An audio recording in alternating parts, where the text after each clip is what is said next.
మనం మాట్లాడేది ప్రజలు చూస్తున్నారు, వింటున్నారు. వెర్రి వాళ్ళు కాదు.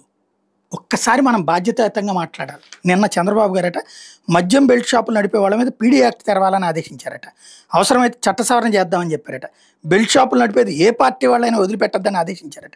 వైకాపాయంలో రాష్ట్రంలో విచ్చలవిడిగా బెల్ట్ దుకాణాలను ఏర్పాటు చేసి మద్యం ఏరులో పారించారని, ఇప్పుడు ఎవరైనా బెల్ట్ షాపులు నడిపేందుకు ప్రయత్నిస్తే కఠిన చర్యలు తీసుకోవాలని అన్నారు.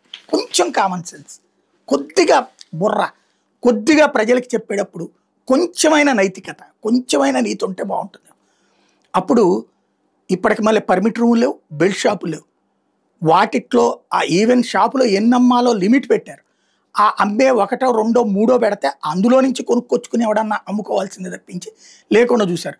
బెల్ట్ షాప్ అనే దాన్ని జగన్ హయాంలో ఇవ్వలేదనే కదా వాళ్ళ కార్యకర్తలకి మండింది. ఇసుక తిన్నివ్వలేదు, మందు తిన్నివ్వలేదు అని చెప్పినే కదా వాళ్ళ పార్టీ నాయకులందరూ కూడా గొడవపడింది.